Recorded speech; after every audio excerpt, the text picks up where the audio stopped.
Acompáñenme en sus Biblias al libro de Segundo Reyes, donde seguimos nuestros estudios en el 5º capítulo.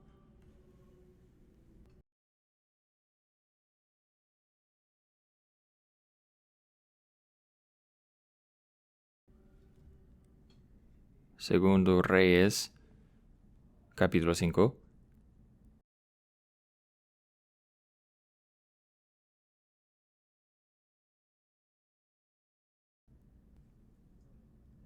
Déjenos dar nuestra atención a la palabra de Dios juntos. Y Naamán, capitán del ejército del rey de Aram, era un gran hombre delante del Señor y teniendo en alta estima, porque por medio de él el Señor había dado la victoria a Aram. También el hombre era un guerrero valiente, pero leproso.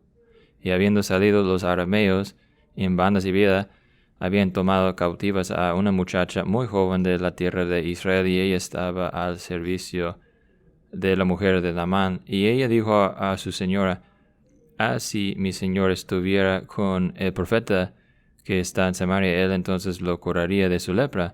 Y Naamán entró y habló a su señor, diciendo: esto y esto ha dicho la muchacha que es de la tierra de Israel. Entonces el rey de Aram dijo: ve ahora y enviaré una carta al rey de Israel. Y él fue y llevó consigo 10 talentos de plata y 6,000 siclos de oro y 10 mudas de ropa. También llevó al rey de Israel la carta que decía: y ahora cuando llegue a ti esta carta aquí, verás que te he enviado a mi siervo Naamán para que lo cures de su lepra. Y sucedió que cuando el rey de Israel leyó la carta, rasgó sus vestidos y dijo: ¿acaso soy yo Dios para dar muerte y para dar vida? Para que me mande a decir que me cure a un hombre de su lepra, pero considerad ahora y ved cómo busca pleito conmigo. Y al oír Eliseo, el hombre de Dios, que el rey de Israel había rascado sus vestidos, envió aviso al rey diciendo: ¿por qué has rascado tus vestidos? Que venga él a mí ahora, y sabrá que hay profeta en Israel. Vino pues Naamán con sus caballos y con su carro, y se paró a la entrada de la casa de Eliseo, y Eliseo le envió un mensajero diciendo: ve y lávate en el Jordán 7 veces, y tu carne se te restaurará, y quedarás limpio. Pero Naamán se enojó, y se iba diciendo: aquí yo pensé, seguramente él vendrá a mí, y se detendrá, e invocará el nombre del Señor su Dios, moverá su mano sobre la parte enferma y curará la lepra. ¿No son el Habaná y el Sarfar, ríos de Damasco, mejor que todas las aguas de Israel? ¿No pudiera yo lavarme en ellos y ser limpio? Y dio la vuelta y se fue enfurecido.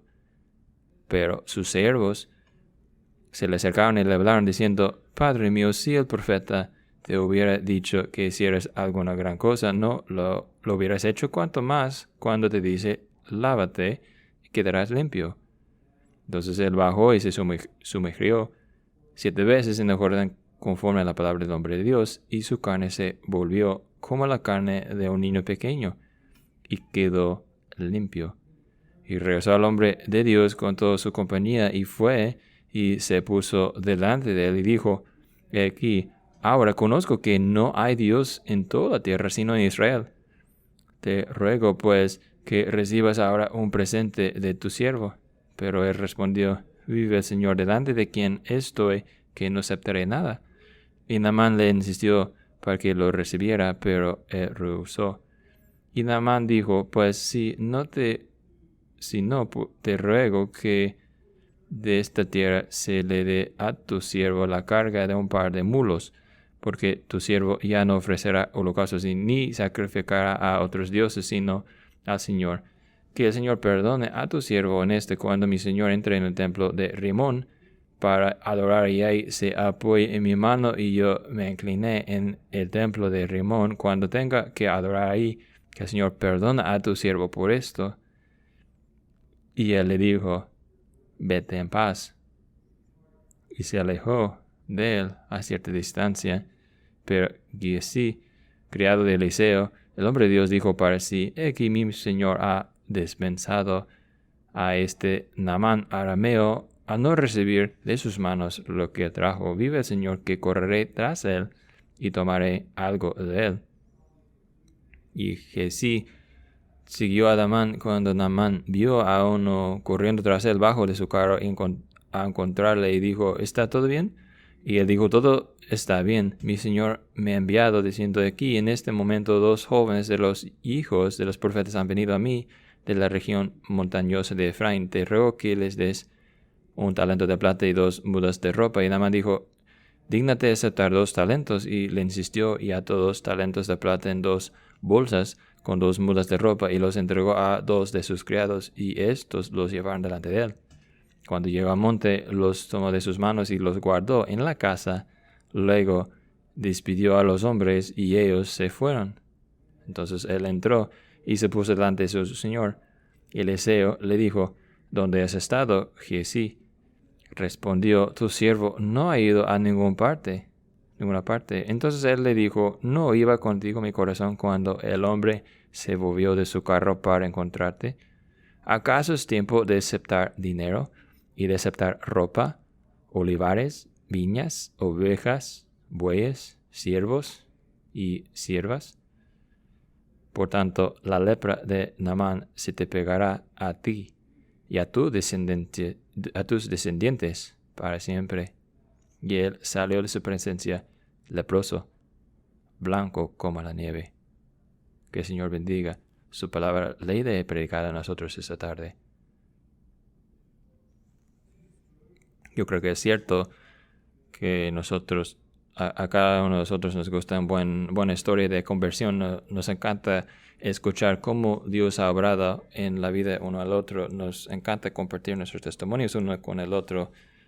Pero a veces nos frustra cuando escuchamos a algunos héroes de la fe, escuchar como Juan Calvino, que no lo pensaba tan importante dejar esa información de cómo llegó a la fe con nosotros. Y a veces cuando leemos la Biblia también podemos ser un poco decepcionados porque muchas veces sabemos que ciertas personas han llegado a fe en Jesucristo y sin embargo muchos de los detalles nos son dados a nosotros, y a lo mejor la mejor excepción a esta regla es el apóstol Pablo, cuya historia es contada 3 veces en el libro de Hechos, pero muchas veces somos desilusionados, pero esta tarde no lo somos. Esta tarde tenemos probablemente la versión del Antiguo Testamento de la conversión del apóstol Pablo en el Nuevo Testamento en términos en cuanto a detalles, ¿no? Una historia de detalles, con muchos detalles de alguien llegando a fe en el Antiguo Testamento. Así que es una historia de la gracia asombrosa de Dios en la vida de ese hombre Naamán. Pero si acabas de leer conmigo, sabes que hay más en cuanto a esa historia que solamente su conversión. Así que quiero mencionarles 5 cosas que debemos observar en nuestro capítulo esta tarde. Y gracia, no te va a sorprender que la palabra clave es la gracia. Acabando de leer nuestro texto, la palabra gracia es la palabra que nos va a llevar a través de este capítulo. Primeramente, déjame notar la necesidad, en esos primeros versículos, la necesidad que la gracia contesta o causa. Hay una necesidad en este hombre, en la vida de este hombre Naamán, ¿verdad? Ahora, Naamán mismo es gran cosa. De hecho, nuestro autor aquí, se enfatiza eso de gran forma. Nos dice que él era un gran hombre, honorable en los ojos de su maestro, y también otra vez nos dice que era un hombre poderoso, guerrero valiente, ¿no? Así que si puedes imaginar un hombre que está encima de su profesión, encima de todo, él era considerado más talentoso, exitoso de todos los generales que el rey de Aram tenía.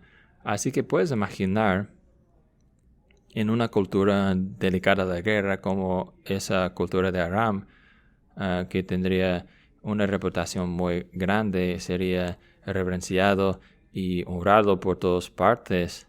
Era un soldado de soldados y hombre de hombres, ¿no? él había cosechado todas las glorias que venía de su éxito, probablemente había cosechado riqueza a causa de su éxito, ¿no? Así que nos enfrenta con un hombre aquí que es en cada forma cabeza y hombros más allá de todos sus contemporáneos, pero hay algo que le falta. Él tiene todo, incluso la lepra. Es un leproso. Y ustedes saben del resto de la Biblia que la lepra es algo comúnmente que pasaba en esos tiempos y es tratado en las escrituras, yo creo que en una forma única en cuanto a enfermedades. No hay muchas enfermedades, claro que habrán sido plagas en aquellos días antiguas y la mayoría de esas enfermedades habrían sido más graves, más severos que de la lepra, ¿no? Nos dice por los investigadores y historiadores que no debemos confundir la lepra de la Biblia con la enfermedad de Hansen, que es hoy día la maldad o enfermedad que aparece en esas colonias leprosas de hoy día. Esa es una enfermedad más grave, más severa, pero la lepra en esos días era comparado con psoriasis, algo que uno puede sobrevivir y no ser de gran forma afectado en cuanto a tu salud. Y sin embargo, las escrituras hablan de la lepra una y otra vez. De hecho, el libro del Levítico da dos capítulos largos, son dedicados al tema, más de 100 versículos, a una descripción de qué es la lepra y cómo intentar manejarlo, ¿no? Así que, ¿por qué es entonces que la lepra es dado esa tanta atención que no esperaríamos? La razón no es porque fuera una preocupación de salud en sí misma tan grande, sino porque era usado por Dios para ser imagen, usado por Dios para ser símbolo de una condición espiritual, nuestra necesidad espiritual. Yo creo, mientras nosotros pensamos sobre lepra en aquellos términos, que podemos ver por qué el libro de Levítico estaría tan enfocado en lo limpio y lo inmundo, cómo uno puede estar en la presencia de Dios y no, qué es lo que nos detiene de estar en la presencia de Dios, que Levítico podría hablar más de 100 versículos hablando sobre esa enfermedad que te mantenía lejos de la presencia de Dios, que te mantenía lejos de la comunión del pueblo de Dios. Claramente era un símbolo de una condición espiritual que el pecado causa en nuestras vidas, que nos detiene o nos aleja de la presencia de Dios y nos mantiene lejos de la comunión del pueblo de Dios. Así que es por eso que Jesús la trata así, como lo trata en el Nuevo Testamento cuando el leproso viene hacia él. Yo creo que es significante en esos dos capítulos en Levítico, no hay en el medio de la ley de Dios, que la ley nos dice mucho en cuanto a cómo se ve la lepra y también da una ayuda en cuanto a cómo manejar la situación, pero no nos da ni una palabra en cuanto a cómo en realidad sanar a uno que tiene la lepra. No, es una enfermedad en el sentido que puedes decir la ley no tiene, de lo que no tiene remedio la ley. Ninguna solución, ninguna cura. Así que mientras nosotros nos enfocamos ahora en este hombre, Naamán, el de arameo, encontramos un hombre que tiene todo en su lado, ¿no? Todo va bien por él, con la excepción de que es leproso. Y eso habla en realidad de nuestra condición hoy. Podemos tener todo que nos va bien, ¿verdad? Pero si no hay ninguna forma de tratar con nuestro pecado, ninguna forma de poder acercarnos a Dios, entonces, ¿de qué importa todo lo que tengamos? Eso es lo que encontramos aquí con Naamán. Aquí tenemos una imagen de un hombre con la peor necesidad. Ese es donde nos encontramos todos nosotros como hombres y mujeres y niños caídos, muertos en nuestros traspasos y delitos y pecados y nuestras necesidades tan grandes, ¿verdad? Charles Spurgeon dijo una vez en medio de oración: Señor, necesitamos gracia solamente para poder saber cuánta gracia necesitamos. Es así tan necesitados que somos. Necesitamos gracia solamente para poder conocer lo tanto que necesitamos tu gracia, Señor. Y esa es la situación aquí en que se encuentra Naamán aquí en nuestro texto. Y sin embargo, hay esperanza para con este hombre, ¿no? Porque mira quién está atrás, quién está en el trasfondo. Solamente hay mención de él en versículo 1. A causa de él, a causa de él, por medio de él, el Señor había dado la victoria a Aram. Dios no solamente es un Dios de una tierra, sino es un Dios de todo. Ahí está él en el trasfondo realizando sus planes. Así que esa es la necesidad que la gracia contesta, esa gran necesidad de nuestra inmundicia que solamente el Dios de toda la salvación puede arreglar. Y luego hay segunda cosa, mientras seguimos más en nuestro texto y vemos la libertad. Vimos la libertad que la gracia expresa. La gracia expresa, comunica una libertad, y la libertad que quiero decir es la libertad del Señor, libertad de Dios para escoger a quién colocará su amor y su gracia. Esa es una pregunta que nos estorba a veces, ¿no? Pero aquí tenemos en nuestro capítulo un par de cosas, dos personas en contraste en términos de ellos quienes reciben gracia y ellos quienes no. Y en ambos contrastes, ambas comparaciones, hay un aspecto, un parte inesperado, ¿no? Algo inesperado. Y claro, el contraste más obvio es entre Naamán y quien. Naamán y Gehazi, el siervo. Naamán es quien tiene lepra en el principio y Gehazi al fin de la historia es el que acaba con lepra, ¿no?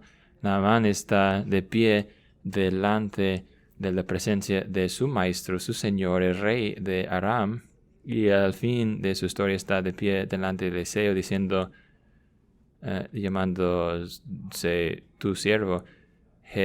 Y así, empezando a estar de pie delante de Eliseo, al fin lo vemos saliendo de la presencia de Eliseo, ¿no? Esa es la comparación más obvia, ¿no? Y el contraste aquí es que un hombre, un gentil, ¿no? Un extranjero a los pactos, extranjero a las promesas, extranjero a todo en cuanto al Dios vivo verdadero, y es él que viene al Señor, encuentra salvación, mientras que sí, un israelita, alguien por estos últimos meses, por lo menos, había estado en presencia de este hombre de Dios, lo había escuchado predicar y enseñar, y lo había visto esas grandes obras que había hecho, y sin embargo que sí, su corazón queda endurecido y por fin sale, lo deja a Eliseo. Y así que tenemos ese contraste, pero otro contraste que también tenemos es menos obvio. Esas dos personas sin nombre, el rey de Israel sin nombre y la niña, la muchacha sin nombre, la muchacha sierva sin nombre. Si fuera alguien que esperarías en la tierra de Israel que conociera en cuanto a Dios vivo verdadero, no irías al rey. Y aquí es la presunción que hace el rey de Aram. Dice, seguramente si hay un profeta que puede sanar, está conectado con el rey y debe ser una amistad, o un amigo más bien, del rey. Es por eso que escribe una carta al rey, ¿no? Pero nada que ver. Él siente que está teniendo una lucha provocada. ¿Cómo se atreve este rey presumir que yo podría ayudar en cuanto a su problema a ese hombre leproso, ¿no? Así que en medio del corte del rey de Israel hay ignorancia en cuanto a Dios verdadero. Y luego vas a Aram y puedes entrar en esa familia al azar en la nación de Aram y encontrar una muchacha sierva que Dios la colocó ahí. Puedes pensar en su pasado, no, ni tiene nombre. Había sido una invasión en que fue separado de su familia. A lo mejor fueron asesinados sus padres, probablemente, y ella fue llevada para ser esclava, sierva, llevada a tierra ajena para nunca jamás ver otra vez a su familia. Y sin embargo, ahí está conocimiento de Dios verdadero. Y ahí no está amargura en cuanto a la vida, las experiencias de la vida, ¿no? Que muchos de nosotros diremos, si alguien tuviera derecho a estar amargada, sería alguien como ella. En cambio, vemos a ella, dice, habla de él como a su maestro, a su señor. Si mi señor estuviera con el profeta que está en Samaria, hablando libertad de la gracia de Dios, la libertad de Dios para alcanzar y salvar a lo menos esperado, y para la gracia y conocimiento de Dios ser conocido en los lugares menos esperados. Ese tipo de cosas que es un mensaje, el mensaje de Lucas 4, ¿no? Que leemos antes de antemano en el servicio, que Jesús diría a multitud, ese grupo de personas que le habían conocido a él desde sus días más tempranos, ¿no? Y ahora lo habían visto enseñar, habían escuchado sus grandes obras y señales, habían con sus caras de piedra, ¿no? No tenía ninguna respuesta llena de gracia hacia él. Y él dice, eso ha sucedido antes. Esto ha sucedido antes. Es la maravilla de la gracia del Señor, ¿no? Es la maravilla de nuestra salvación. A nosotros nos gusta la historia de alguien convertido menos esperado. No nos gusta la historia de esas personas quienes han sido, ¿sabes?, como que agarrados, salvados de las profundidades de depravación y llegan a ser trofeos para la gracia, en cuanto a la gracia de Dios. Sí, alabado sea Dios en cuanto a ellos, pero lo que estamos hablando aquí es gloriar en nuestra propia historia y no pensar, Él es el convertido menos esperado, sino decir, soy yo el menos esperado, el convertido menos esperado, yo soy menos probable, ¿no? Porque después de todo no es lo que dice Pablo. Él dice a sí mismo, él llama a sí mismo el jefe de pecadores, y se ve su vida como efectivamente, él no es el asesino que esperamos, ¿no? Él no es el maníaco asesino de muchas personas. No, es un hombre religioso, ¿no? Sin embargo, él dice, yo soy el jefe de pecadores. Él maravilla en cuanto a su llegar a conocer a Dios de toda gracia. Escuchan a esas palabras de John Flavel. Juan Flavel dice, perdón, lector, déjame rogarte, repase la esclavitud cancelado y checa que suma más grande te ha sido perdonado. Recuerda tu estado natural y sin embargo perdonado completamente, finalmente y libremente perdonado. ¿Qué puedes hacer tú menos que caer a los pies de la gracia libre que movió tan libremente hacia un pecador tan vil? No hace mucho tus iniquidades estaban sobre ti, ahora están más lejos de ti que el oeste se encuentra del oeste. ¿Qué más puedes hacer sino maravillar y caer a los pies de la gracia libre, la libertad que expresa la gracia, mientras vemos al Señor obrando en formas maravillosas y menos esperadas aquí? Ahora, tercer punto en el medio de nuestro texto, la humildad que requiere la gracia. La humildad que requiere la gracia. Naamán va al rey de Israel, claro, y el rey de Israel, probablemente Joram aquí, no tiene nada de ayuda para él.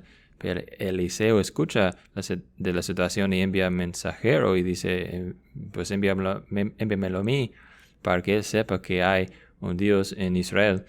Y dice, pues mira, ahí viene ese grupo, ¿no?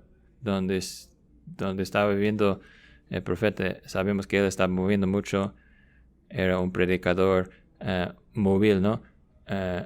No era un palacio donde vivía ese hombre, nada que ver, pero aquí viene ese gran grupo, ese gran hombre que obviamente había venido listo para impresionar al pueblo de Israel con su poder y con su riqueza, la cantidad de oro y plata que ya mencioné. Estamos hablando de muchas libras o kilos de metales preciosos aquí, y ahí viene con todos sus siervos, con su guardaespaldas y todo lo demás, ¿no?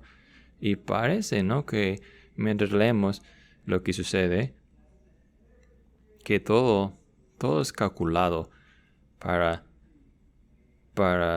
vaciar a Naamán de sí mismo, de absolutamente humillar a este hombre.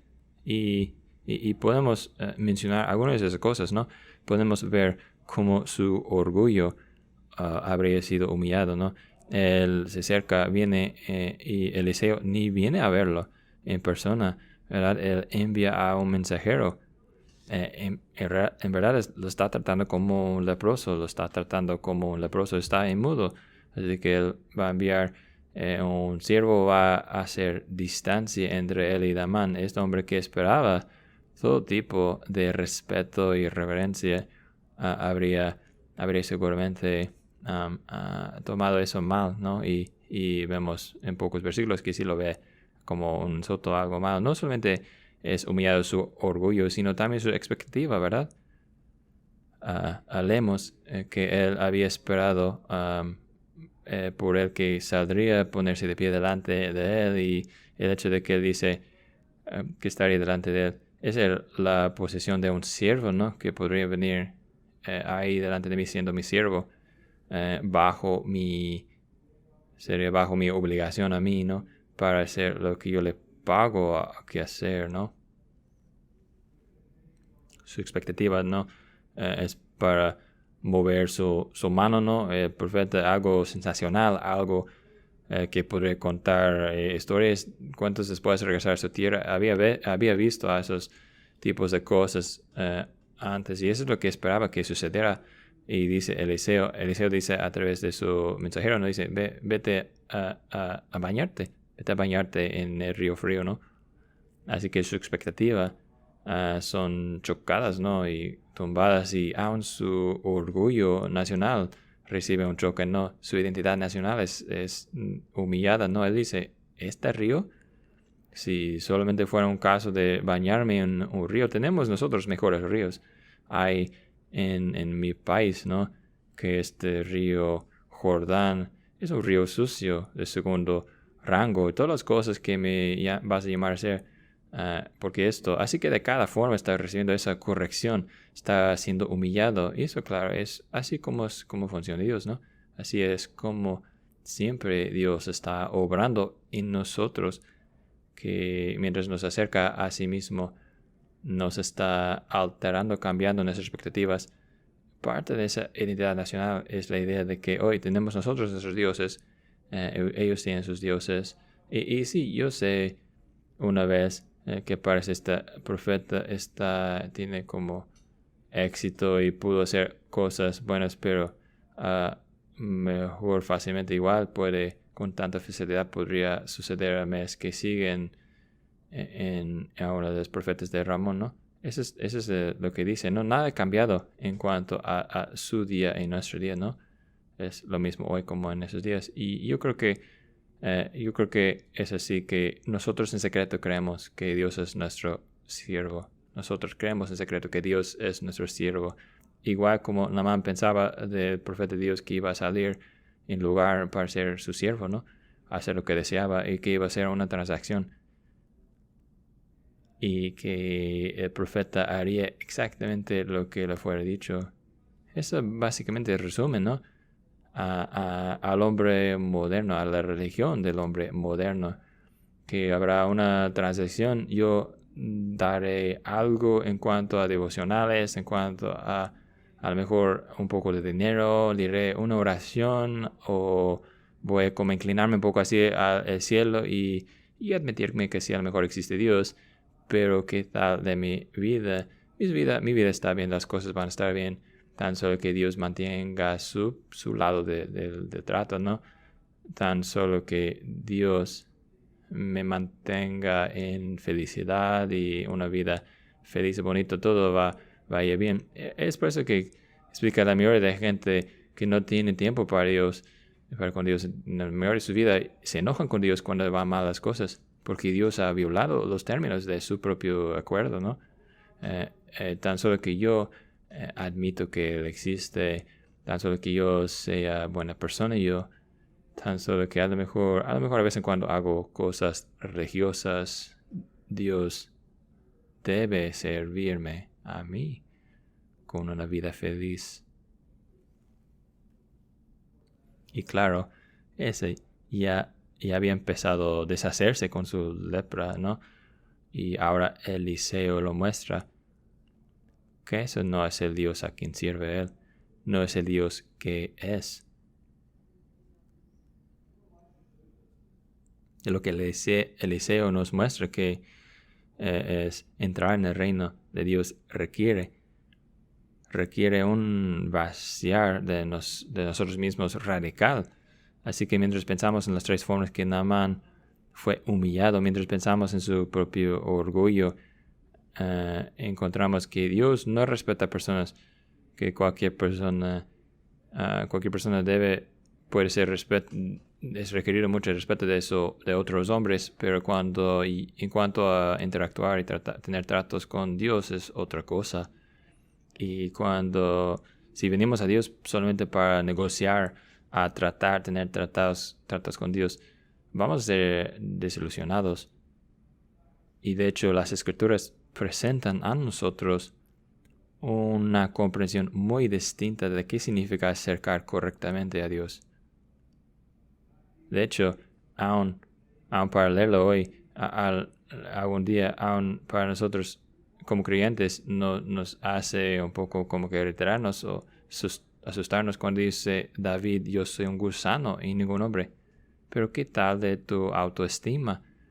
Parece que David había olvidado su autoestima, pero no, se da cuenta de que el Dios a quien está tratando aquí, Él puede ver mejor que nosotros. Y luego su expectativa entonces son desilusionadas, no son dejadas caer, pues la fe cristiana presenta tanto de que creemos y hacemos como tonterías al mundo. La cruz es necedad al mundo. La palabra predicada es una forma, como forma de edificar la iglesia, es necedad. La resurrección de Cristo es necedad. Y Naamán viene a ver que el camino del Maestro de Dios verdadero es el camino de confiar en Dios, en hacer lo que parece tontería y necedad. Ve a bañarte 7 veces. Y los siervos salvan todo, ¿no? Diciendo, mira Naamán, si te hubiera dicho hacer algo muy difícil, ¿no? Lo hubieras hecho, ¿no? Entonces, ¿por qué no algo fácil? Algo tan fácil. Crea en el Señor Jesucristo y serás salvo. Todo. Y aún su identidad nacional, ¿no? Él viene pensando, pues, todos los dioses son iguales, ¿no? Básicamente. Pero ahora llega a ver que no hay otro nombre dado bajo el cielo por lo que tenemos que ser salvos. Pero hay un camino al Padre, y es a través del Hijo. Todas esas cosas Él está empezando a comprender, ¿no? Está empezando a comprender que hay exclusividad en cuanto al Señor. Y Él es humillado, es cambiado, ¿verdad? Y eso siempre será el caso con el cristiano. Para con ellos en quien hay una obra verdadera de Dios, ellos quienes han llegado a fe en Jesucristo, hay una obra de humillación que sucede. Yo pienso otra vez en las palabras de las Escrituras que dicen, a causa de su humillación radical. Nos sorprende, ¿no? Job, al fin del libro, después de decir tanto, y ha arrepentido. Dice, he escuchado con mis oídos, pero ahora mis ojos te han visto. ¿Y qué? Me detesto a mí mismo, y me arrepiento en polvo y cenizas. Es una obra de humillación que Dios obra en sus hijos verdaderos. Muestra a Naamán y muestra a nosotros también que tenemos que llegar a ser como niños pequeños. Alguien lo ha dicho así, el camino es tan estrecho que no hay espacio para que nos acompañe nuestro orgullo. Es una puerta tan pequeña que no podemos llevar con nosotros nuestro orgullo. La humildad que requiere la gracia. Y número cuatro, podemos ver a su respuesta, ¿verdad? El cambio que vemos en Naamán, el fruto que produce la gracia. Hay fruto en la vida de Naamán, ¿verdad? Y es tan inesperado. Mientras vemos en medio de ese capítulo y su respuesta principal, pensamos, pues, este no es un candidato muy posible, probable en cuanto a un cambio de mente, un cambio de corazón, un cambio de dirección. Y sin embargo, el Señor lo lava, lo limpia, lo sana de su lepra. Y encontramos en él un nuevo hombre. Y es interesante cómo el autor, de una forma sutil, nos avisa en cuanto a lo que se está sucediendo en su corazón. Claro, hay un cambio exterior, su piel es renovada, pero la palabra que se usa para renovar su piel es la misma palabra que se usa muchas veces en el Antiguo Testamento para el arrepentimiento. La palabra es volverse, pues volverse en el versículo, o regresar al versículo 15. En el versículo 14 es traducido, su carne se volvió como la carne, es la misma palabra en el 15 que dice, y regresó. Es la palabra de arrepentimiento. Muchas veces traducido así, es que ese hombre está experimentando un cambio, ha visto la obra de Dios en su vida, esa limpieza externa y esa sanación externa ha causado que su corazón llega a creer en Dios, que también renueva el corazón. Y de una forma breve, déjanos mencionar algunos de los frutos. Se somete primeramente a la palabra de Dios, se somete a la palabra de Dios. Antes dijo, yo pensaba, versículo 11, ¿no? Yo pensé, seguramente Él vendrá a mí. Y dice, en hebreo, el a mí viene antes. Y yo pensé, a mí Él vendrá. Y que Él estaría en ese lugar de siervo delante de mí. Que Él estaría aquí de pie sirviéndome. Pero ahora, ¿qué dice? 5 veces. 5 veces llama a Eliseo. Llama a sí mismo tu siervo delante de Eliseo.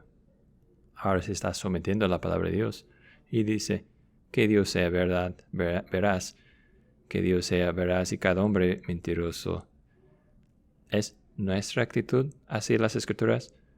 Eso es lo que dice la palabra de Dios. Y luego hay una confesión fuerte de fe, ¿verdad? Él dice, no hay Dios en toda la tierra sino en Israel. No hay Dios, no hay otro Dios. Probablemente ese hombre era un militar, un hombre práctica, un hombre que decía, pues lo que te funciona a ti está bien. Ahora es otra cosa, ¿no? Ahora es el único Dios. El único Dios es el Dios de Israel. El Señor usa el nombre Yahweh aquí del pacto.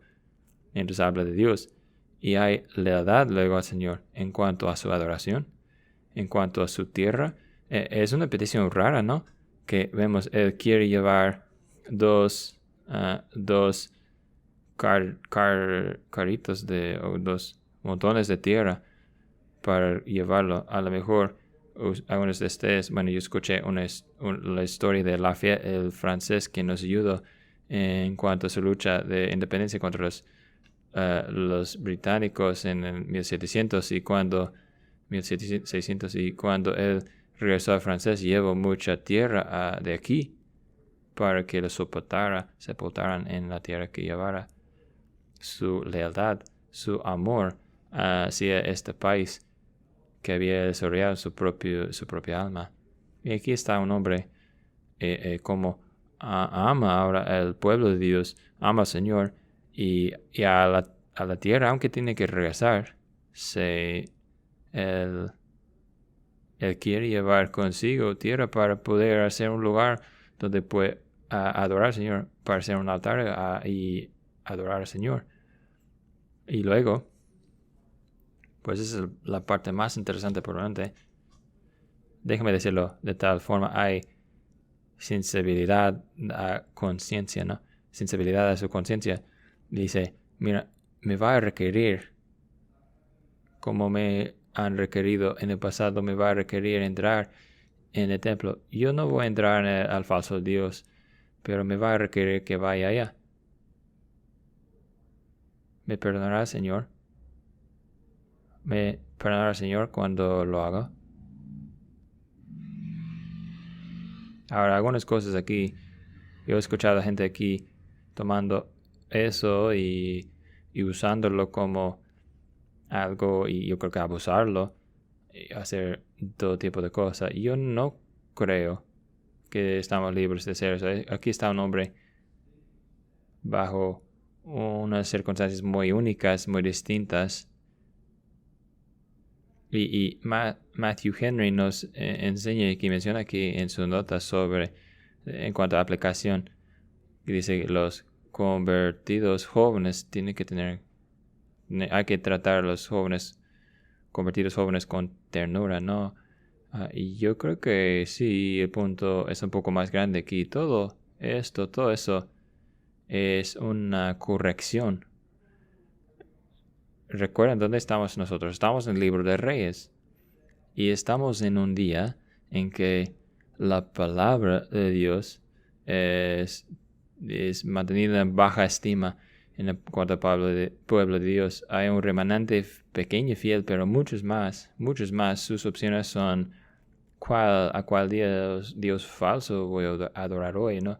¿Será el Dios falso de que Jeroboam erigió en Betel, o será cualquier otro dios falsos que fueran erigidos en los días de Acab y Jezabel?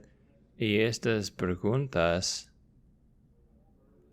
eran las cosas más lejos, ¿no? Esa sensibilidad a la conciencia en cuanto a la adoración de Dios era la cosa más lejos de las mentes de la mayoría de ellos, quienes eran llamados gente de Dios, pueblo de Dios, ¿no?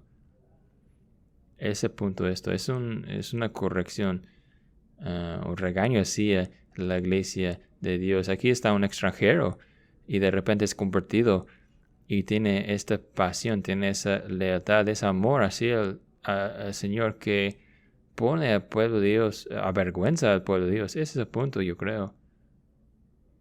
Tú casi puedes escuchar a Jesús diciendo aquí, en esta forma maravillosa, ¿no? En los evangelios, no he encontrado tan gran fe ni en Israel. A veces es así, ¿no? Requiere el nuevo convertido, el nuevo cristiano, para enseñarnos a nosotros. Requiere el nuevo a Cristo para recordarnos las cosas principales, de recordarnos qué tan importantes son con esas cosas. Y esto es el fruto que debemos esperar en nuestras propias vidas. Es el fruto que produce la gracia. Yo sé que algunos de ustedes están plantando jardines de verduras en esos tiempos, y ustedes esperan frutos, ¿no? Yo recuerdo hace unos años tuvimos unos buenos tomates, los tomates más ricos, jugosos, tomates que habíamos tenido nunca. Y sabes lo que voy a decir, ¿no? Pero casi ningún fruto, todo hojas sin fruta, ¿no? Y cuando tienes, no dices, qué bonitos plantas verdes, ¿no? Dices cosas menos bonitas hacia esas plantas, ¿no? Hay algo mal, algo tiene esa planta que no produce fruto. Hay algo mal con nosotros cuando no producemos ese tipo de fruto que digamos en todos lados, que vemos en todos lados, menos esperado, ¿no? Más inesperado en cuanto a ese hombre Naamán en general. Entonces eso nos lleva a número 5, nuestro último punto, su actitud. La actitud que hay una actitud, pero hay una actitud que resiste la gracia, una actitud que la gracia resiste. El libro de Reyes sigue haciendo esto, es tan interesante que cuando pensamos que la historia se trata de una cosa y resulta siendo de algo completamente diferente, o a lo mejor algo más allá de lo que pensamos, eso es como que esos fines de las historias, ¿no? Aquí está otra vez con que sí, pensamos que el hombre principal de la historia es Naamán, pero resulta también esa historia se trata de Gehazi, y es decir, con la idea de regaño hacia y corrección hacia la gente equivocada en la iglesia. Así que, ¿qué es lo que hace Gehazi?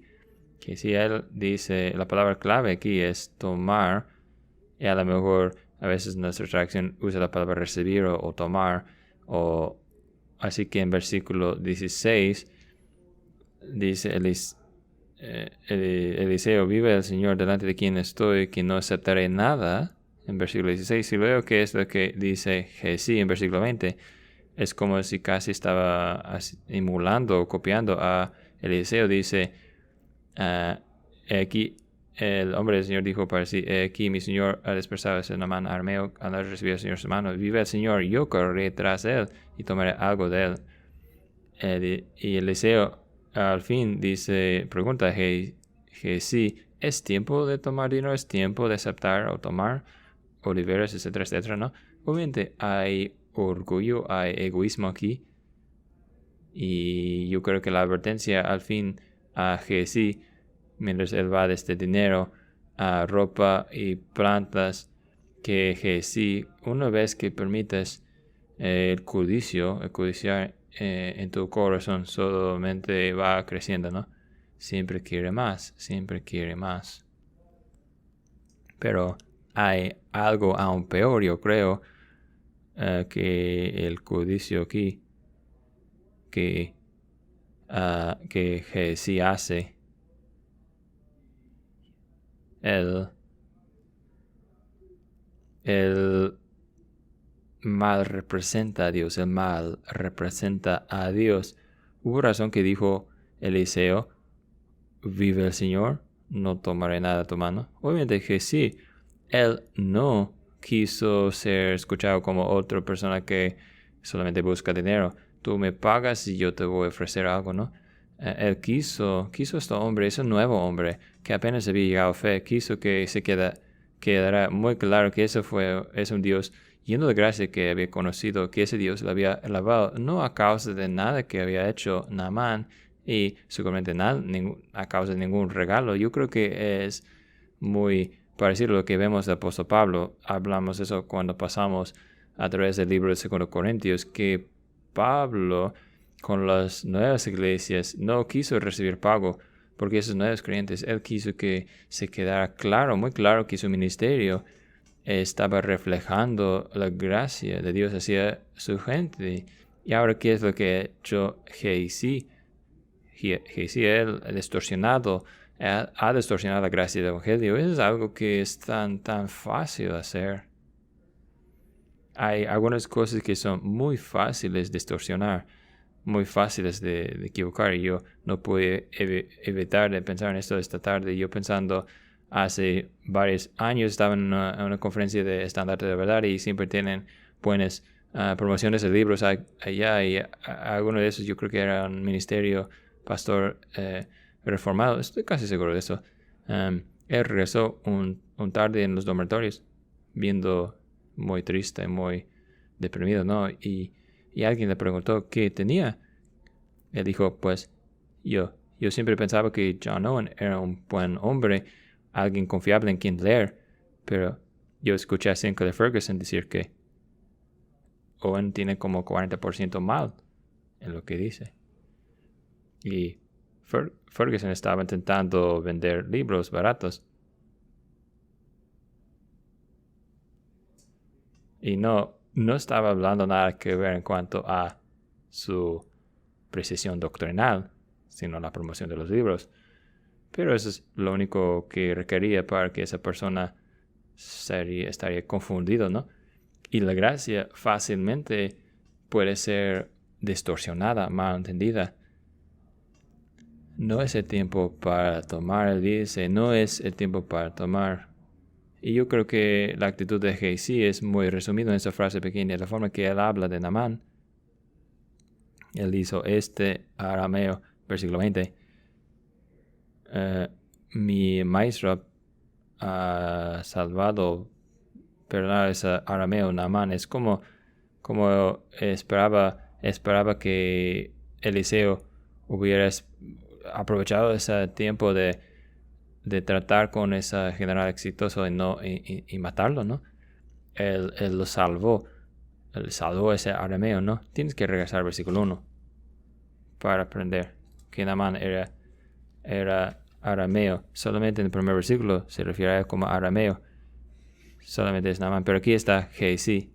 En eso se refugia, ¿no? Y esto otra vez es muy, muy humano, ¿no? Cuando tú y yo nos entregamos a la idolatría, con nosotros como creyentes, con el nombre de Cristo, nos metemos en perseguir nuestros pecados. Lo único que tenemos para cubrirnos o escondernos es algo external, ¿verdad? Él diría, pues yo soy judío y él es arameo. Yo soy miembro de la iglesia y él no lo es. Es lo único en que podemos refugiarnos cuando pecamos. Él no tiene la gracia en que esconderse, no tiene el evangelio para protegerse, así que él huye esto. En cambio, yo me pregunto si algunos de ustedes puede ser el caso con ustedes. Así que nosotros tenemos dos hombres, uno que es salvo de su lepra y el otro que contrae a la lepra.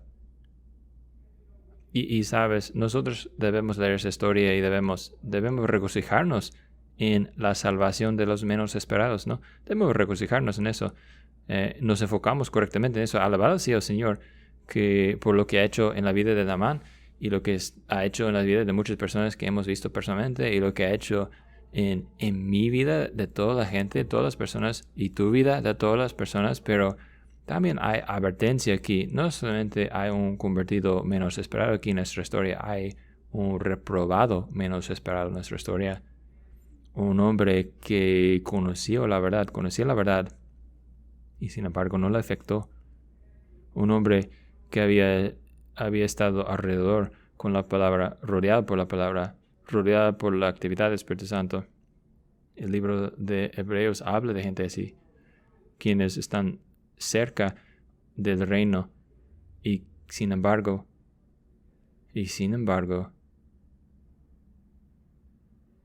no adentro, resistiendo a la gracia de Dios. Es algo asustante, espantoso. Necesitamos seguir repetidamente, regresar a Cristo, siempre enseñándonos nuevamente la gracia de Dios que se encuentra en el Evangelio de Cristo. Jesús, en los días de Jesús había un leproso y aquel leproso clamó al Señor Jesús y dijo, si tú estás dispuesto, si tú quieres, puedes limpiarme. Y Jesús, extendiendo su mano, y tocó a aquel hombre y dijo, si quiero, estoy dispuesto, seas limpio.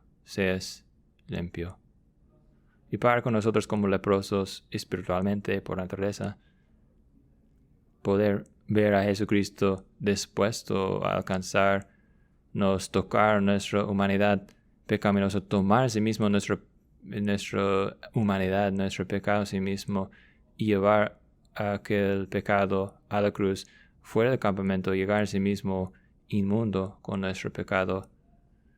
Este es el evangelio que tenemos que regresar siempre una y otra vez para que podamos regocijarnos cuando hombres como Naamán llegan a ser convertidos, mientras al mismo tiempo regocijarnos en lo que Cristo ha hecho para con pecadores como nosotros. Pues déjanos alabar al Señor por esta tarde.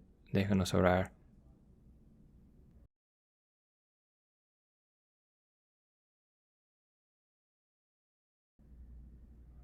nuestro Dios y Padre, te ofrecemos nuestra acción de gracias y nuestra alabanza. Maravillamos en cuanto a lo que has hecho por nosotros, Señor. Cada uno de nosotros individualmente, mientras vemos nuestros propios corazones, sabemos mejor que los demás gran suma de deuda, la gran suma de deuda, los grandes pecados de que somos culpables. Te alabamos que esa gran suma de deuda ha sido para siempre perdonado completamente y libremente por Cristo y en Cristo. Así que, Padre, pedimos que llegaremos a regocijarnos en eso, llegando a tener gracias y los demás teniendo gracia mientras nos damos cuenta de que nosotros necesitamos un médico, mientras vemos a los en nuestra iglesia, en nuestras comunidades, quienes necesitan a tu médico. Oramos por ellos.